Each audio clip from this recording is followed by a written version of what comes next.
بالله من الشيطان الرجيم. بسم الله الرحمن الرحيم.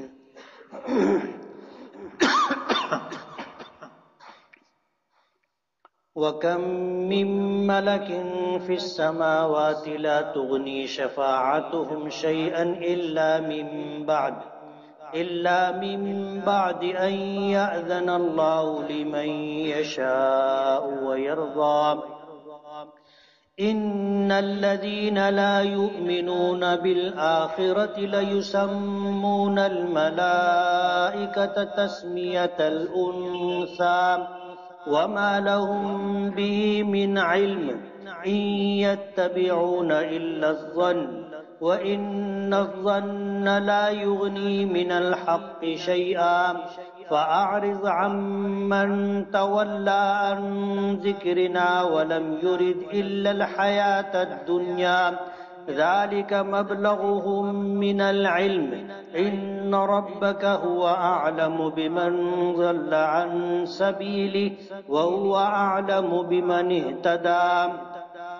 ولله ما في السماوات وما في الأرض ليجزي الذين أساءوا بما عملوا ويجزي الذين أحسنوا بالحسنى الذين يجتنبون كبائر الإثم والفواحش إلا اللمم إن ربك واسع المغفرة هو أعلم بكم إذ أنشأكم من الأرض وإذ أنتم أجنة في بطون أمهاتكم فلا تزكوا أنفسكم هو أعلم بمن اتقى.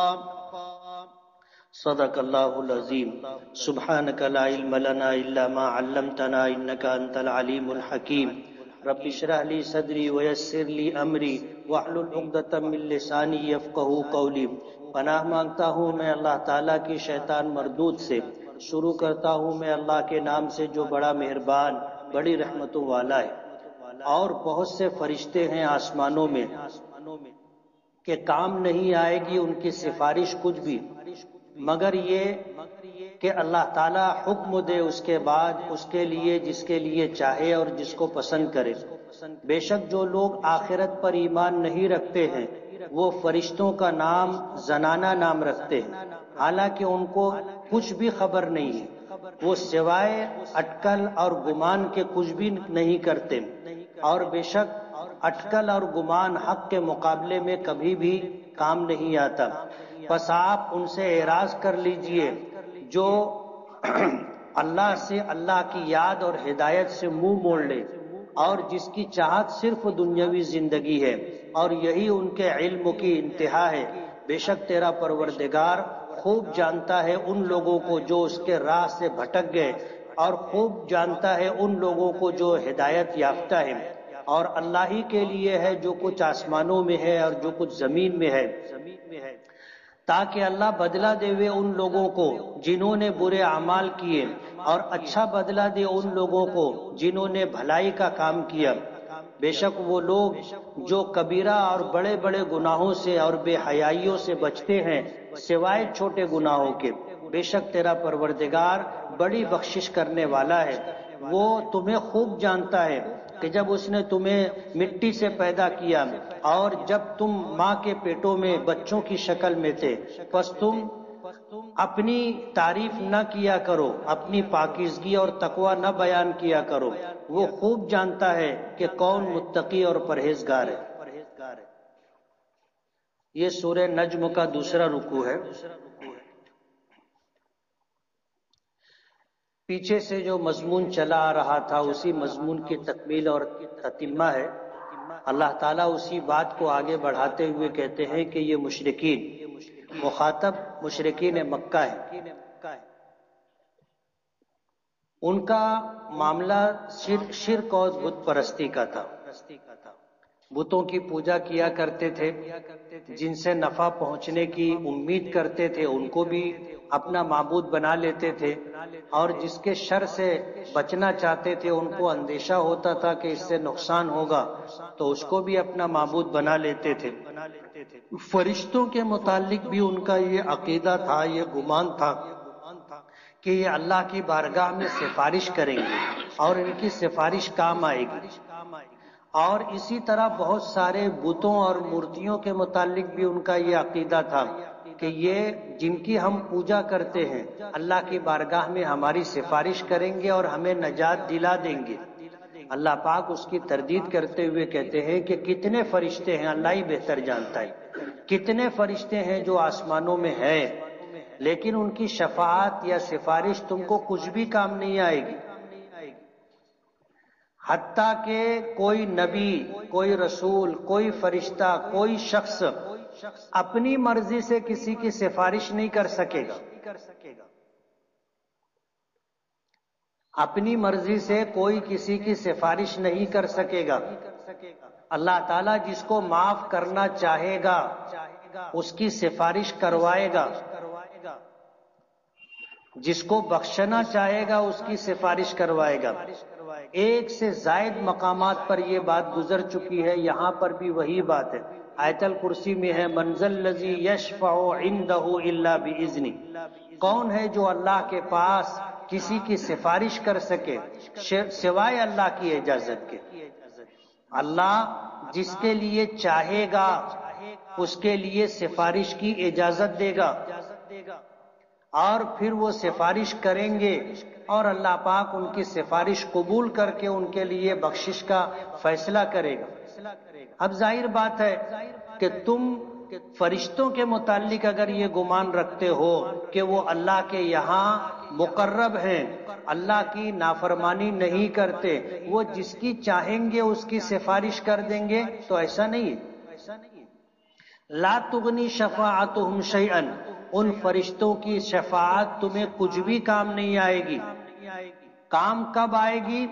کہ اللہ جس کے لیے چاہے گا، اللہ جس سے راضی ہوگا، اللہ جس کو معاف کرنا اور بخش دینا چاہے گا اس کے لیے سفارش کروائے گا۔ اور سفارش کے لیے پھر اللہ کے رسول ہیں، اللہ کے نبی ہیں، وہ سفارش کریں گے، اور امت میں ایسے افراد ہوں گے جن کی مصیبت کے وقت آپ نے ان مسلمانوں کی مدد کی ہوگی۔ جیسے پیچھے میں نے بتایا تھا کہ ایک شخص اللہ کی بارگاہ میں پیش ہوگا تو ایک مسلمان آئے گا اور کہے گا کہ اللہ اس کے حق میں میری شفاعت قبول کر لے۔ اللہ پاک پوچھیں گے کیوں؟ حالانکہ اللہ کو خبر ہے۔ وہ کہے گا کہ میں بھوکا تھا، اس نے مجھے کھانا کھلایا تھا، میں پریشان تھا، اس نے مجھے تسلی دی تھی، میں ہمت ہار گیا تھا، اس نے میری ہمت بڑھائی تھی، مجھے کپڑوں کی ضرورت تھی، اس نے مجھے کپڑے دیے تھے، میں بیمار تھا، اس نے میری عیادت کی تھی، میں راستہ بھٹک رہا تھا، میں نے راستہ پوچھا، اس نے مجھے راستہ بتایا تھا۔ معمولی معمولی نیکیاں ہوں گی، لیکن اللہ بخشنا چاہیں گے تو سفارش کروائیں گے، سفارش کروائیں گے، اور پھر سفارش کروا کر اللہ بخشیں گے۔ تو جب فرشتے بھی اپنی مرضی سے کسی کی سفارش نہیں کر سکتے تو جن پتھر کی مورتیوں کی اور مٹی کی مورتیوں کی اور نہ جانے کیسی کیسی مخلوقات کی تم پرستش اور پوجا کرتے ہو، ان کو کہاں یہ حق پہنچے گا کہ وہ کسی کی سفارش کرے؟ اور اللہ نے یہ فیصلہ کر لیا ہے ان اللہ لا یغفر ان یشرک بہ ویغفر ما دون ذلک لمن یشاء، کہ اللہ تعالی مشرک کی کبھی بھی بخشش نہیں کرے گا۔ تو جو مشرکین ہیں وہ سمجھتے ہیں کہ یہ مورتیاں اور یہ پوجی جانے والی چیزیں اور یہ فرشتے ہماری سفارش کریں گے، تو مشرکین کے حق میں کسی کی بھی سفارش نہیں چلے گی، اور کوئی مشرک کے لیے سفارش کرے گا بھی نہیں۔ اب تم حالت شرک میں زندگی گزار رہے ہو، شرک سے، کفر سے توبہ کر کے تم توحید اور اللہ کی ربوبیت کی الوہیت کی طرف نہیں آ رہے ہو، تو تمہارے لیے کوئی بھی سفارش نہیں کرے گا۔ اللہ جس کے لیے چاہے گا، جس کے لیے اللہ پسند کرے گا بخشش کا معاملہ، اللہ ان کے لیے سفارش کروائے گا۔ ظاہر بات ہے وہ صاحب ایمان ہوں گے، وہ صاحب ایمان ہوں گے، نیک اعمال میں کچھ کمی رہ گئی ہوگی یا کچھ گناہوں کا انہوں نے ارتکاب کر لیا ہوگا اور اللہ بخشنا چاہیں گے تو اللہ ان کی سفارش کروائیں گے۔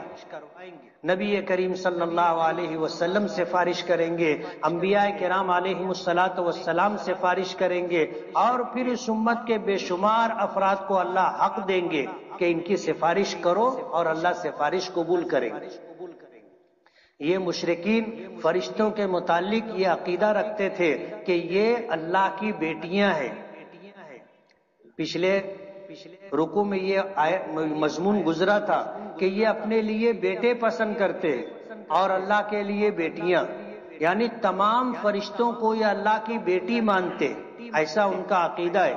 اس لیے وہ سمجھتے ہیں کہ ہم ان کی پوجا کریں گے فرشتوں کی تو یہ ہماری سفارش کریں گے، یا ہم بتوں کی پوجا کریں گے تو یہ ہماری سفارش کریں گے، اور ان فرشتوں کو یہ اللہ کی بیٹیاں سمجھتے تھے تو زنانہ نام بھی دیتے تھے۔ جو لوگ آخرت پر ایمان نہیں رکھتے وہ فرشتوں کا زنانہ نام رکھتے، لڑکیوں عورتوں جیسا نام رکھتے۔ اللہ پاک فرماتے ہیں وَمَا لَهُم بِهِ مِنْ عِلْمٍ، ان کو کچھ بھی معلوم نہیں، ان کو کچھ بھی معلوم نہیں ہے۔ یہ جو بات کہتے ہیں کہ فرشتے اللہ کی بیٹیاں ہیں، اللہ پاک فرماتے ہیں کہ اس بات کا انہیں بالکل علم نہیں ہے، یہ تو صرف ان کا گمان ہے جس کے پیچھے یہ لگے ہوئے ہیں، اور حق کے مقابلے میں گمان کبھی بھی کچھ کام نہیں آتا۔ حق حق ہوتا ہے، سچ سچ ہوتا ہے، اس کے مقابلے میں جھوٹ بولو یا یقین کے مقابلے میں، حق کے مقابلے میں تم اگر گمان اور اٹکل کی بات کرو تو یہ کچھ بھی نہیں ہے۔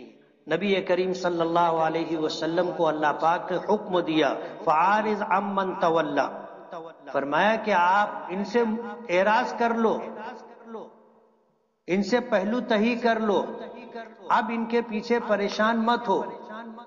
جو ہماری راہ پر نہیں ہے، ہدایت یافتہ نہیں ہے، جو ہمارے یاد سے ہدایت سے غافل ہیں، آپ ان کے پیچھے اب نہ پڑے۔ فعارض، اب آپ ان کا پیچھا چھوڑ دیں، ان سے منہ موڑ لیں۔ ان کی چاہت صرف دنیاوی زندگی ہے، وَلَمْ يُرِدْ إِلَّا الْحَيَاةَ الدُّنْيَا، یہ صرف دنیاوی زندگی چاہتے ہیں، ان کے نزدیک آخرت کا کوئی معنی نہیں ہے، آخرت پر یقین ہی نہیں ہے، اس لیے آپ ان سے اعراض کر لیں۔ ذَلِكَ مَبْلَغُهُم مِّنَ الْعِلْمِ، ان کی پہنچ علم کی یہیں تک ہے، جہاں تک کہ یہ بات کرتے ہیں ان کی پہنچ یہیں تک ہے۔ تیرا پروردگار خوب جانتا ہے کہ کون گمراہ ہے اور کون ہدایت کی راہ پر ہے، اللہ جانتا ہے۔ اس لیے نبی کریم صلی اللہ علیہ وسلم کو ایک مرتبہ نہیں کئی مرتبہ اللہ پاک نے اس بات کا حکم دیا کہ اب آپ ان کے پیچھے پریشان نہ ہو، ان کے پیچھے پریشان نہ ہو، جتنا آپ نے کر لیا اپنی ذمہ داری پوری کر لی، یہ لوگ مان کے نہیں دیں گے۔ اللہ کے علم میں ہے کہ اب یہ لوگ ہدایت پر نہیں آئیں گے۔ نبی کریم صلی اللہ علیہ وسلم کوشش کرتے تھے، بار بار سمجھاتے تھے، لیکن جب اللہ کے نبی کو اس بات کا اللہ نے حکم دیا کہ اب آپ ان کا فراق چھوڑ دو، اب ان کے پیچھے مت پڑو، یہ ہدایت پر نہیں آئیں گے، اور اللہ بہتر جانتا ہے کہ کون ہدایت یافتہ ہے اور کون گمراہ۔ اس لیے نبی کریم صلی اللہ علیہ وسلم کو ایک مرتبہ نہیں کئی مرتبہ تاکید کی کہ بس کریں آپ، اب ان کے پیچھے اپنے آپ کو ہلاکان نہ کریں، اپنے آپ کو پریشان نہ کریں، یہ ہدایت پر نہیں آئیں گے، یہ آپ کی بات نہیں مانیں گے۔ اللہ بہتر جانتا ہے کہ کون گمراہ ہے اور کون ہدایت یافتہ ہے۔ اللہ ہی کے لیے ہے جو کچھ آسمانوں میں ہے اور زمین میں ہے۔ یہ ایک جملہ ہے جو اللہ پاک نے اپنی قدرت، اپنے اختیار کو ذکر کیا، ورنہ درمیان میں یہ ایک الگ مضمون ہے۔ پھر اللہ پاک فرماتے ہیں اللہ بہتر جانتا ہے کہ کون گمراہ ہے اور کون ہدایت پر ہے۔ لیجزی الذین اساءوا بما عملوا، اللہ ان لوگوں کو برا بدلہ دے گا جنہوں نے برے کام کیے، وَيَجْزِيَ الَّذِينَ أَحْسَنُوا بِالْحُسْنَى، اور اللہ انہیں اچھا بدلہ دے گا جنہوں نے بھلائی کے کام کیے، نیکی کے کام کیے۔ اللہ جانتا ہے، اللہ سب کو اچھا یا برا بدلہ ان کے اعمال کے مطابق دے گا۔ اگلی آیت میں اللہ پاک بہت اہم مضمون ذکر کر رہے ہیں کہ جو لوگ کبیرہ گناہوں سے اور بے حیائیوں سے بچتے، دیکھو ہم میں سے ہر شخص گنہگار ہے۔ حدیث پاک میں آتا ہے کلکم خطاؤن وخیر الخطائین التوابون، تم میں سے سبھی خطا کار ہیں، گنہگار ہیں۔ کوئی آدمی اس بات کا دعویٰ نہیں کر سکتا، اس بات کا دعویٰ نہیں کر سکتا کہ میں بہت متقی اور بہت پرہیزگار ہوں اور مجھ سے کوئی گناہ نہیں ہوتا۔ انبیاء کرام علیہم السلام معصوم ہے، یعنی وہ گناہ نہیں کر سکتے۔ انبیاء کے علاوہ تمام انسان، اللہ جن کو چاہے گناہوں سے بچانا، ان کو چھوڑ کر کے باقی سب لوگوں سے کچھ نہ کچھ جانے انجانے میں گناہ ہو جاتے، اللہ کی نافرمانی ہو جاتی ہے۔ اللہ بڑی کشادہ مغفرت والا اور بڑی رحمتوں والا ہے۔ میں نے پیچھے مضمون ذکر کیا تھا کہ اللہ نے رحمت کو پیدا کیا تو 100 حصے کیے، اور 99 حصے رحمت کے اللہ نے اپنے پاس رکھے، اور ایک حصہ رحمت کا اللہ نے پوری دنیا میں تمام مخلوقات میں تقسیم کیا۔ یہی وجہ ہے کہ ہم لوگ کسی کو تکلیف میں دیکھتے ہیں دل بھر آتا ہے، آنکھوں میں آنسو آ جاتے، دکھی ہو جاتے، یہ وہی جذبہ رحمت ہے، ورنہ کیا کسی سے لینا اور دینا۔ لیکن جو ہم دکھی ہو جاتے ہیں، ہمدردی اور انسانیت کی بنیاد پر جو جذبات ہمارے اندر پیدا ہوتے ہیں، یہ وہی ایک رحمت کا خاصہ ہے، اور اللہ نے رحمت کے 99 حصے اپنے پاس رکھے ہیں، اور کل قیامت کے دن اللہ اس کا مظاہرہ فرمائیں گے۔ تو اللہ کی رحمت سے کبھی بھی مایوس نہیں ہونا چاہیے، کبھی بھی مایوس نہیں ہونا چاہیے۔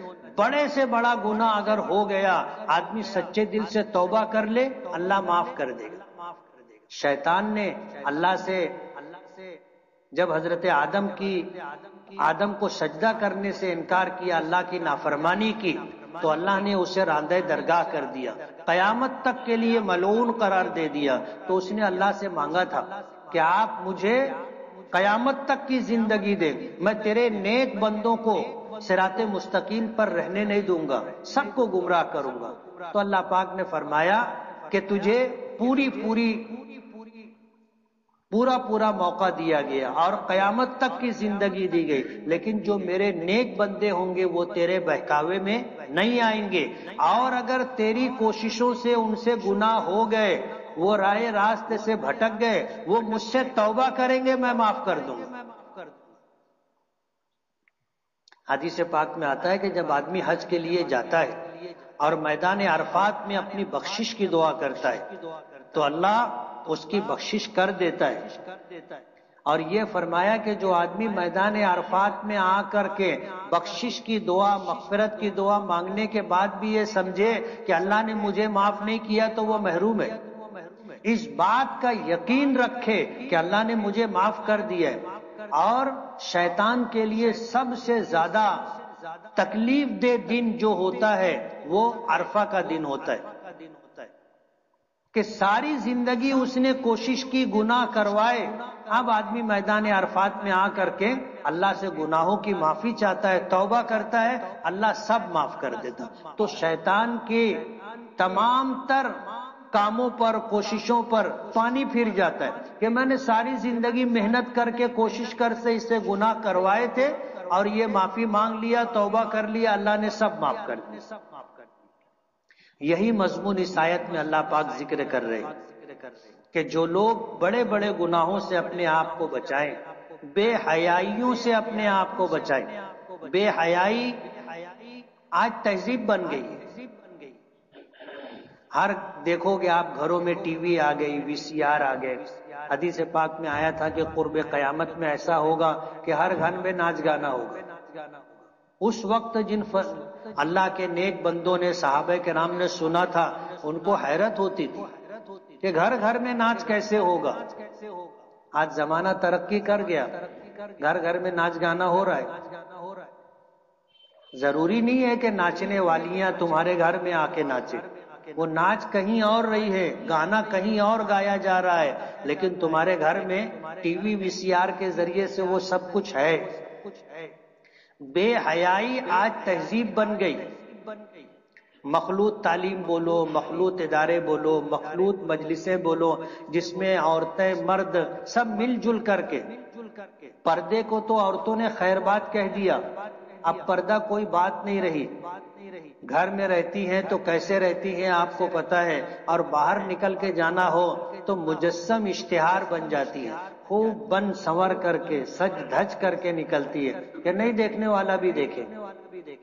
لوگوں کو دکھانے کے لیے، لوگوں کو اپنی طرف متوجہ اور راغب کرنے کے لیے عورتوں نے یہ طریقہ اختیار کر لیا. پردہ ختم ہو گیا، پردہ ختم ہو گیا. آج بے حیائی عام ہو گئی، بے حیائی عام ہو گئی، اور مسلمانوں نے بھی اس کو اختیار کر لیا. اب کوئی معیوب نہیں سمجھتا، برا بھلا نہیں کہتا. کتنی عورتیں ہوتی ہیں جن سے ہمارا کوئی رشتہ نہیں ہے، لیکن کبھی کبھار آمنا سامنا ہو گیا تو بات کرنے لگ جاتی، بے محابانہ بے تکلفی سے بات کرنے لگ جاتی. آدمی لوگ بھی بات کرتے ہیں، عورتیں بھی بات کرتی. پرائی عورتوں سے بات کرنا، پرائی عورتوں کی بات سننا آج تہذیب ہو گئی. تو بے حیائی آج تہذیب بن گئی. غیروں نے تو اس کو اپنایا تھا، اپنوں نے بھی اپنا لیا. فواحش فاحشہ کی جمع ہے، اور فاحشہ بے حیائی کے کام کو کہتے ہیں. اللہ پاک فرماتے ہیں کہ جو لوگ بڑے بڑے گناہوں سے اور بے حیائیوں سے اپنے آپ کو روکیں گے، ان کے چھوٹے گناہ اللہ پاک معاف کر دیں گے. الا اللمم، چھوٹے چھوٹے گناہ جو جانے انجانے میں ہو جاتے ہیں، اگر وہ اپنے آپ کو کبیرہ گناہوں سے بے حیائی سے بچائیں گے تو اللہ اس بڑے گناہ سے بچنے کی کوششوں سے، بے حیائی سے بچنے کی کوششوں سے اللہ چھوٹے گناہوں کو بخش دیں گے، معاف کر دیں گے. آگے اللہ پاک فرماتے ہیں ان ربک واسع المغفرہ، تیرا پروردگار بڑی کشادہ بخشش والا ہے، بڑی کشادہ بخشش والا. میں نے پیچھے مضمون ذکر کیا تھا کہ اللہ نے جنت بنائی تو اس کو بھی بھرنے کا وعدہ کیا، جہنم بنائی تو اس کو بھی بھرنے کا وعدہ کیا. ظاہر بات ہے جنت کو بھرنا ہے تو صاحب ایمان لوگوں سے جنت بھری جائے گی. بس ہماری کوشش یہ ہونی چاہیے کہ دم آخری یعنی مرتے دم تک ایمان سلامت لے رہے، جاتے ہوئے دنیا سے ایمان لے کر کے چلے جائیں. اللہ ہمیں جنت عطا کرے گا، یا تو دخول اولی کے حساب و کتاب ہوا اور جنت، یا بغیر حساب و کتاب کے جنت. اور اگر کوئی کوتاہی ہو گئی اور کچھ دن جہنم میں رہنا پڑا تو بھی ایمان کی برکت سے اللہ پاک ہمیں جنت تک پہنچا دے گا. اللہ کی رحمت سے مایوسی نہیں ہے، لیکن شرط یہ ہے کہ ایمان سلامت رہنا چاہیے. آخرت میں ہمارے پاس ایمان رہنا چاہیے. اللہ کا وعدہ ہے جنت کو بھرنے کا، اللہ جنت بھریں گے. ان ربک واسع المغفرہ، تیرا پروردگار بڑی کشادہ مغفرت والا ہے. اس لیے اہل ایمان کو کسی بھی حال میں مایوس نہیں ہونا چاہیے. اللہ تعالیٰ جس طرح جبار ہے، قہار ہے کہ اس کی نافرمانی پر وہ سزا دے سکتا ہے، پکڑ سکتا ہے، تو اللہ تعالیٰ رحمان و رحیم بھی ہے. اور اللہ نے خود فرمایا ان رحمتی سبقت علی غضبی، میری رحمت میرے غصے پر غالب ہے. اور اللہ کی رحمت کن کو ملے گی؟ ایمان والوں کو. اس لیے ایمان پر محنت کرنی چاہیے، عقیدے پر محنت کرنی چاہیے. ان ربک واسع المغفرہ، تیرا پروردگار بڑی کشادہ مغفرت والا ہے. هو عالم بکم، وہ تمہیں خوب جانتا ہے، اچھی طرح جانتا ہے. جب تم جب اس نے تمہیں مٹی سے نکالا، مٹی سے پیدا کیا، اور جب تم ماں کے پیٹوں میں بچوں کی شکل میں تھے، اجنہ جنین کی جمع ہے، پیٹ میں جو بچہ ہوتا ہے اس کو جنین کہا جاتا ہے، اسی کی جمع اجنہ، کہ تم جب مٹی میں تھے اللہ نے تمہیں مٹی سے نکالا، اور تم جب ماں کے پیٹوں میں بچوں کی شکل میں تھے تو اللہ تمہیں خوب جانتا ہے۔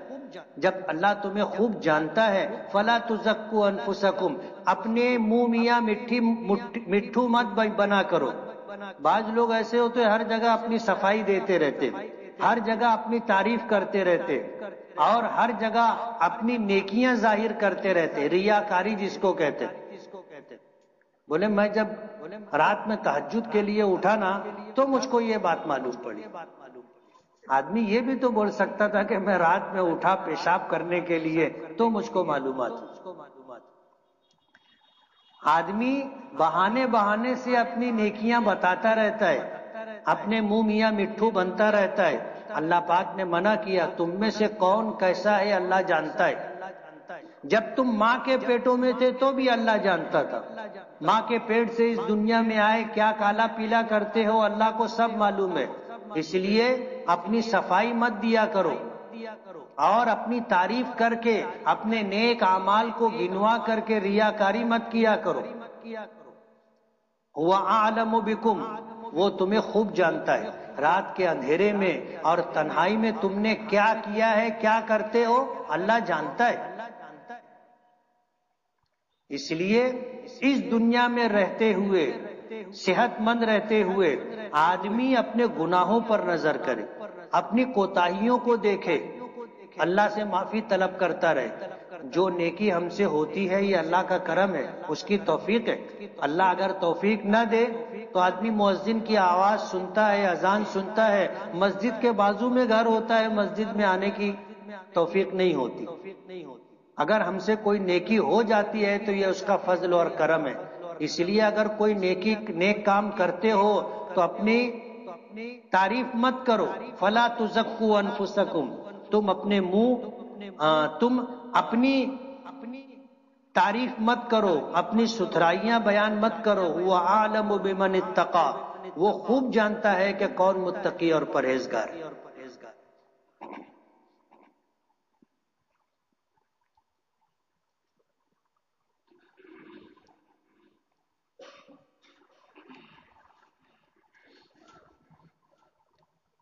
طلبہ میں یہ بات مشہور ہے کہ دارالعلوم دیوبند میں آپ کی سفارش کی وجہ سے داخلہ ہو جاتا ہے، لیکن آپ کے پاس کوئی طالب علم سفارش لے کر آتا ہے تو آپ اس کو انکار کر دیتے، کیا یہ بات صحیح ہے؟ دارالعلوم دیوبند میں پہلے داخلے کے لیے سفارش چلتی تھی، ہم نے اپنے زمانے طالب علمی میں دیکھا، لیکن جس وقت مجھے اللہ نے دارالعلوم دیوبند کی شورا تک پہنچایا، یعنی شورا کا ممبر بنایا، تو ہم نے سفارش بند کروا دی، سفارش بند کروا دی۔ اب داخلہ اس کا ہی ہوگا جس کے اندر صلاحیت ہے۔ ہم نے اپنے زمانے طالب علمی میں دیکھا تھا کہ جو حقدار ہوتے تھے، جن کا پرسنٹیج زیادہ ہوتا تھا ان کا داخلہ نہیں ہوتا تھا، اور جن کا پرسنٹیج کم ہوتا تھا سفارش پر ان کا داخلہ ہو جاتا تھا۔ جب میں پہلی شورا میں پہنچا اور ناظم تعلیمات نے تعلیمات کی رپورٹ پیش کی کہ اس وقت دارالعلوم دیوبند میں اتنے طلباء نے امتحان دیا، اتنے بچوں کا داخلہ ہوا اور باقی لوگوں کو داخلہ نہیں مل سکا۔ اب وہاں پر طلباء پہنچتے ہیں بہت بڑی تعداد، ان کو 1000 بچے لینا ہوتے ہیں، 900 بچے کو لینا ہوتا ہے، داخلہ لینے کے لیے 10,000 15,000 بچے پہنچتے۔ اب اس میں جو محنتی طلباء ہوتے ہیں جو اچھے نمبرات لے آتے تو اوپر سے میرٹ کی بنیاد پر ایڈمیشن ہوتا ہے، داخلہ ہوتا ہے، یہ انصاف کی بات ہے۔ لیکن ہم نے اس وقت ناظم تعلیمات سے پوچھا کہ آپ نے بتایا کہ بھئی یہ 900 بچوں کا داخلہ ہوا ہے، تو ہمیں یہ جانکاری چاہیے کہ 900 بچوں میں سے کتنے بچے ایسے ہیں جن کی صلاحیت کی بنیاد پر جن کو داخلہ ملا ہے۔ اور کتنے بچے ایسے جن کو سفارش کی بنیاد پر داخلہ ملا ہے؟ تو وہ کہنے لگے کہ اس کی میرے پاس ابھی رپورٹ نہیں ہے۔ میں نے کہا آپ اپنی رپورٹ روک لو اور آپ واپس جاؤ، آپ یہ لے کر کے آؤ کہ کتنے بچوں کا سفارش پر داخلہ ہوا ہے۔ وہ جب آئے تو انہوں نے بتایا کہ تقریباً 450-500 بچوں کا سفارش پر داخلہ ہوا ہے۔ اب ظاہر بات ہے کہ اتنی بڑی تعداد اگر سفارش پر داخل ہوئی ہے تو اتنی بڑی تعداد جن کا حق تھا وہ محروم رہ گئے داخلے سے۔ تو میں نے پوچھا کہ کس کی سفارش پر داخلہ ہوا ہے؟ تب وہ خاموش، بڑی مشکل سے انہوں نے کہا کہ محتمم صاحب کی سفارش پر فنا مولانا کی فنا کی فنا کی۔ تو میں نے کہا محتمم صاحب کی سفارش پر کتنا داخلہ ہوا ہے؟ تو انہوں نے بتایا کہ 240 داخلہ ہوا ہے۔ میں نے کہا ٹھیک ہے۔ تو پھر میں نے محتمم صاحب سے کہا کہ ہم شورا کے 19 ممبران ہیں، ہمارے علاقے اور ہمارے شہر کے بچے بھی داخلے کے لیے آتے، تو ہم کو بھی کچھ بچوں کی سفارش کا حق دے دو۔ اگر آپ 240 کی سفارش کرتے ہیں تو 25 بچوں کی سفارش کا حق مجھے بھی دے دو۔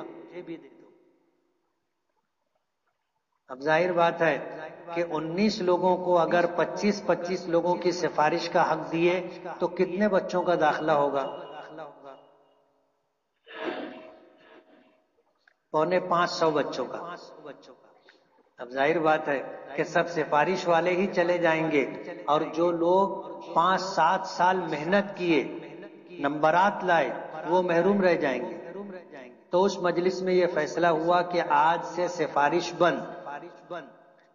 اب کسی بچے کی سفارش پر کسی کا داخلہ نہیں ہوتا۔ اگر کوئی سفارش دیوے تو محتمم صاحب وہ سفارش کا ایسے لیٹر لے کے ڈبے میں ڈال دیتے، ڈبے میں سمجھ رہے نا، کچرے کے ڈبے میں، سفارش نہیں۔ میرا بیٹا عبید الرحمان ڈابیل سے فارغ ہوا، دارالعلوم دیوبند میں داخلے کے لیے گیا، گھر والے کہنے لگے سفارش، میں نے کہا سفارش نہیں کروں گا، اس کے اندر صلاحیت ہوگی تو یہ اپنا داخلہ کروا لے گا۔ یہ وہاں گیا، جانے کے بعد اس نے امتحان دیا، اور امتحان دینے کے بعد بوریا بستر لپیٹ کے واپس گھر آ گیا۔ میں پوچھا واپس کیوں آیا؟ بولے میں کامیاب تو ہو جاؤں گا، مجھے 100% یقین ہے، لیکن داخلہ ہو جائے گا میرا اس کی گارنٹی نہیں، اس لیے میں آ گیا۔ ٹھیک۔ اس کے ساتھ میں نہیں گیا دیوبند، اس کے ساتھ مفتی عبد المالک اور اس کے چچا محمد احمد، یہ دونوں گئے۔ اب امتحان دے کر کے آ گئے تو میں روزانہ دیکھتا تھا کہ وہ نیٹ کے اوپر چیک کرتا تھا آن لائن کون کس کا ایڈمیشن ہوگا کس کا نہیں ہوگا۔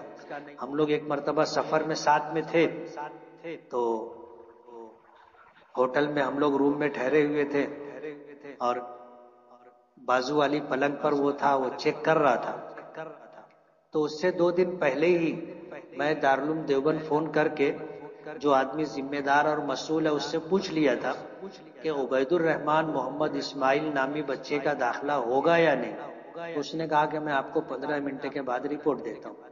اس نے مجھے تھوڑی دیر کے بعد فون کیا کہ عبید الرحمان محمد اسماعیل مالیگاؤں اس بچے کا داخلہ ہوگا۔ تو مجھے 2 دن پہلے معلوم ہو گیا تھا کہ اب اس کا داخلہ ہو گیا۔ 2 دن کے بعد وہ اس کو بولنے لگا، بولے دیکھو میرا داخلہ ہو گیا۔ میں نے کہا چل بیٹا مبارک ہو۔ اب جب داخلہ ہو گیا تب اس نے کہا کہ مجھ کو سیپریٹ روم چاہیے، میں نے کہا وہ دلوا کے دوں گا۔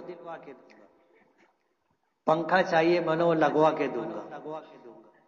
روم میں کلر کرنے کا میں نے کروا کے دوں گا۔ نیچے جو ہے ایسا کارپیٹ ہونا چاہیے، میں نے وہ بچھوا کے دوں گا۔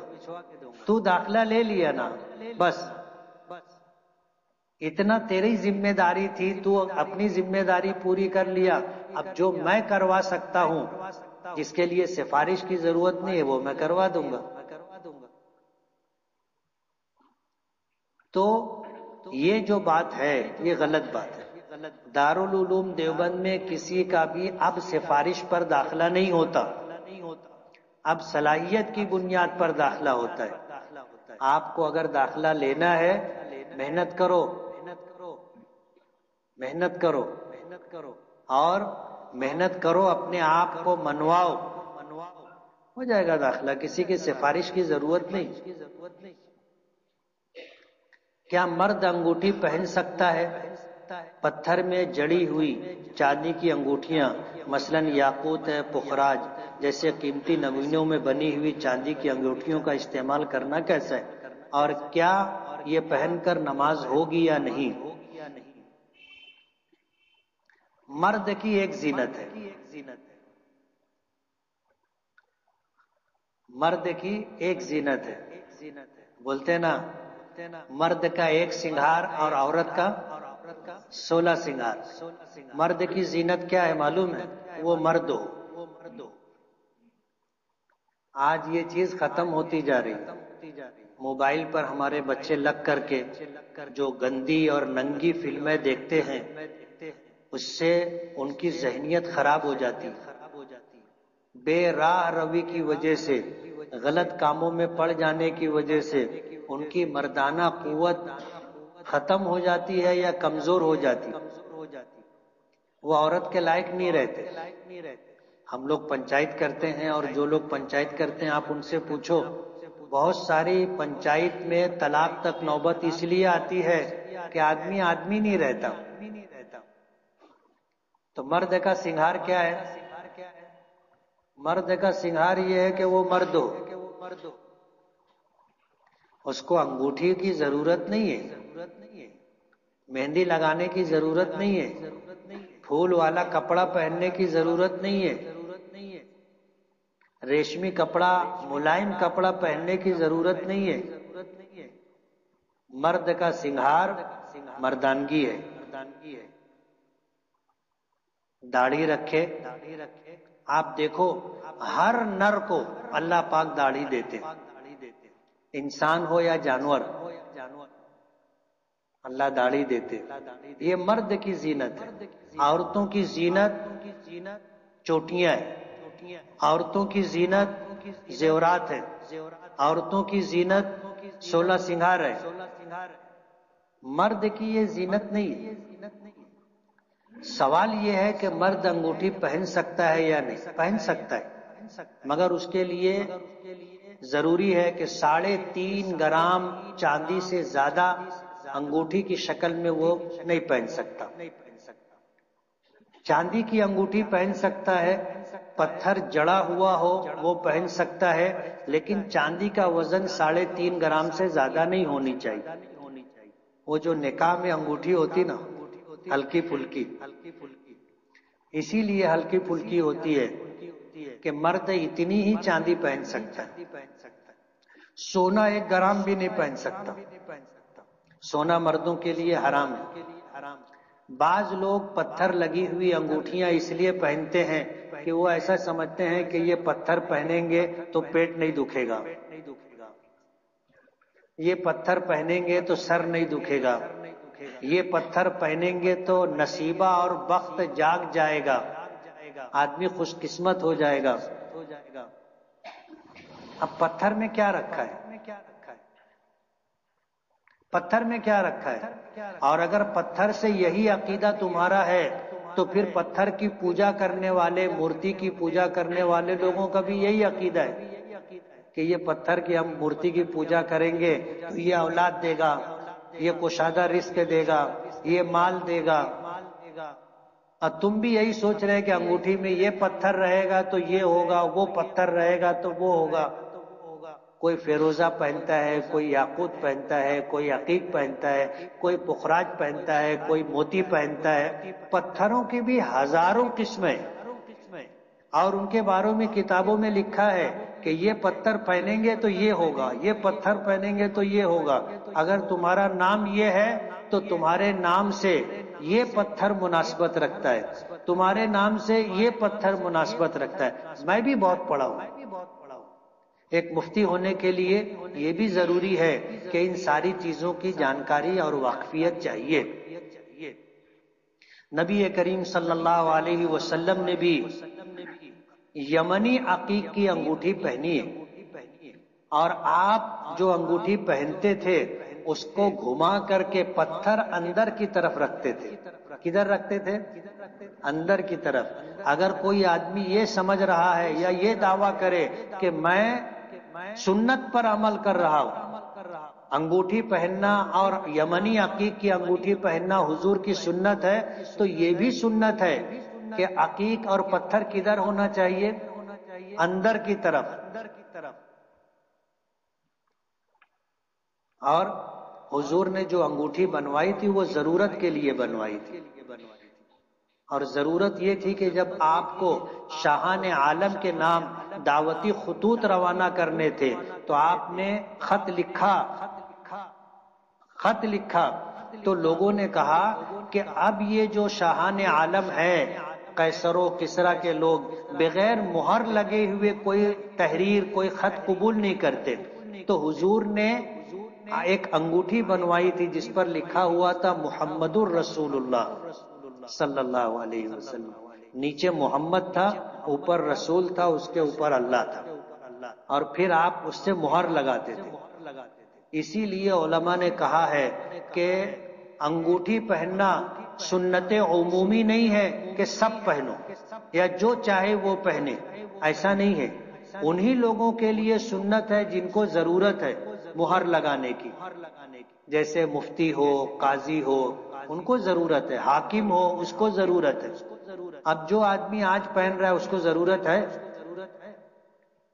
تو کوئی ضرورت نہیں۔ اس لیے میں نے الحمدللہ کبھی انگوٹھی نہیں پہنی، اور اس کو پسند بھی نہیں کرتا۔ کیوں نہیں؟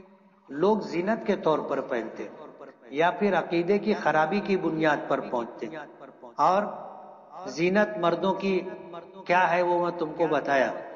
مردوں کی زینت داڑھی ہے،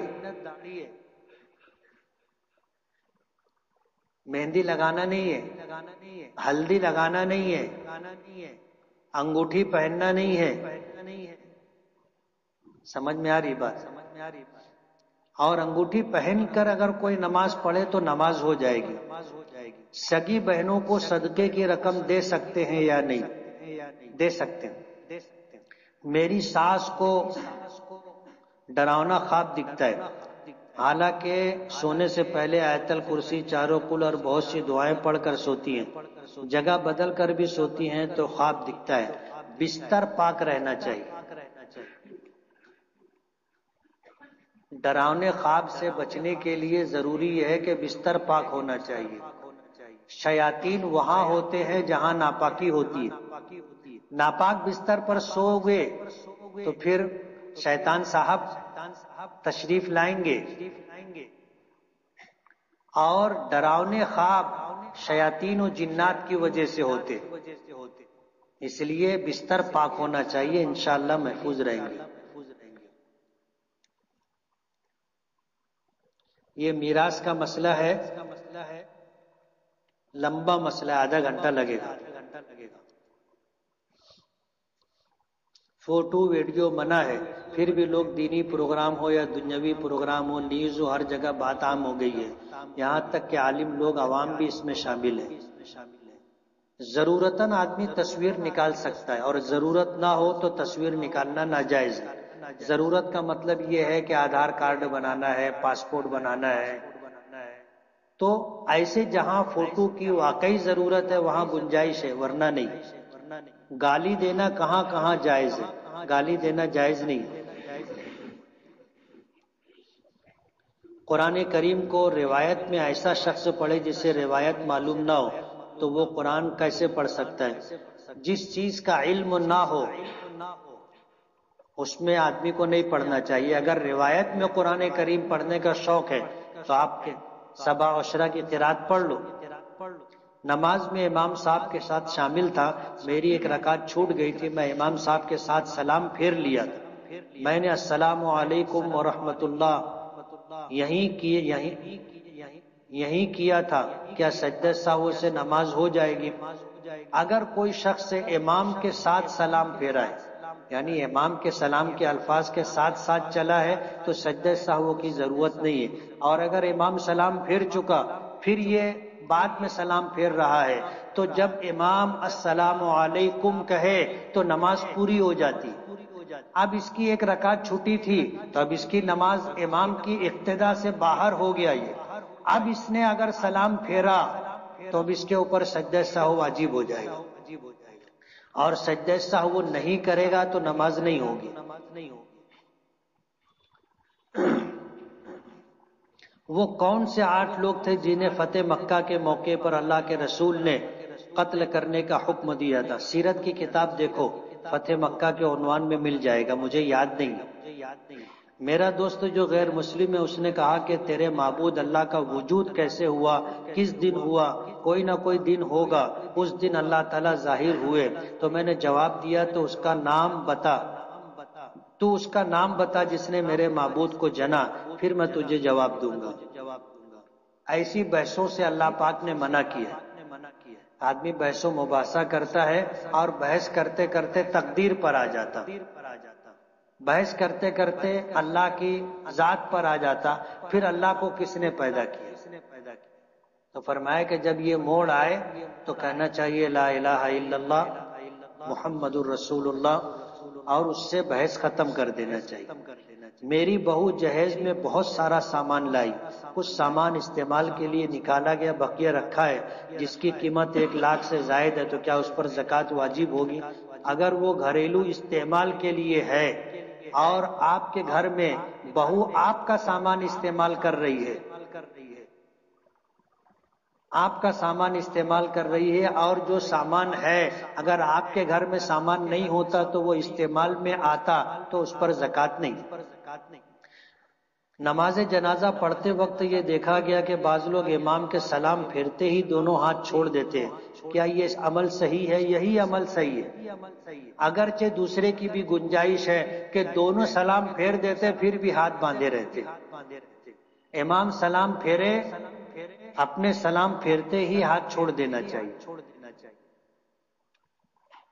میت کو دفن کرتے وقت اس پر عطر آب زمزم ڈالا جاتا ہے، کیا یہ عمل کیسا ہے؟ کافور ڈالنا یہ نبی کریم صلی اللہ علیہ وسلم سے ثابت ہے، اور اعضائے سجدہ پر، یعنی سجدے میں جو اعضاء زمین پر ٹکتے ہیں، پیر کی انگلیاں ہیں جو زمین پر ایسے ٹکتی ہیں، دونوں ہاتھ ہیں جو زمین پر ٹکتے ہیں، دونوں گھٹنے ہیں جو زمین پر ٹکتے ہیں، پیشانی اور ناک ہے جو زمین پر ٹکتی، اس پہ کافور ڈالا جاتا ہے، اور یہ حضور سے ثابت ہے۔ اس کے علاوہ خوشبو بھی ڈالی جا سکتی، یہ بھی ہے۔ آب زمزم نہیں ڈالا جاتا تھا، آج لوگ عقیدتاً ڈالتے، ضرورت نہیں ہے اس کی، زندہ لوگ اس کو پی لے، یہ اچھا ہے کہ میت کے اوپر زمزم ڈالیں۔ میری بیوی کو ہر ہفتہ خرچ کے نام پر جو رقم دیتا ہوں اس میں مہر فاطمی کی نیت سے دو تو مہر فاطمی ادا ہو جائے گی۔ بیوی کو کچھ لوگ گھر خرچے کی رقم خرچے کے نام پہ دیتے کہ لے گوشت منگا لینا، دال منگا لینا، تیل منگا لینا، سبزی لے لینا، اس میں مہر فاطمی نے اس میں جو رقم دی گئی اس میں نیت نہیں کر سکتے۔ جو جیب خرچ کے لیے دیتے کہ عید تورا، جمعہ کا اٹھان، اس میں مہر فاطمی کی نیت کر سکتے۔ کیا کوئی امام یا عام آدمی اعتکاف کی حالت میں نماز پڑھا سکتا ہے؟ پڑھا سکتا ہے۔ حضور نے اعتکاف کس طرح کیا اور کس طرح اعتکاف کرنے کا حکم دیا تو سب کو معلوم ہے، عام بات ہے۔ دعا تعویذ کرنا یا کروانا کیسا عمل ہے شریعت میں؟ اگر عقیدہ یہ ہے کہ شفا اللہ دیتا ہے تو کروا سکتے، مگر رحمانی کروائیں گے۔ کون سا عمل کروائیں گے؟ رحمانی۔ اس کے مقابلے میں کیا رہتا؟ سفلی نہیں کرا سکتے۔ ابھی کووڈ-19 بغیر ویکسین لگائے سرٹیفکیٹ بنا سکتے ہیں؟ ویکسین لگواؤ، ویکسین، اور نہیں لگوانے کا ہے تو مت لگواؤ۔ بوگس کام کبھی نہیں کرنا چاہیے۔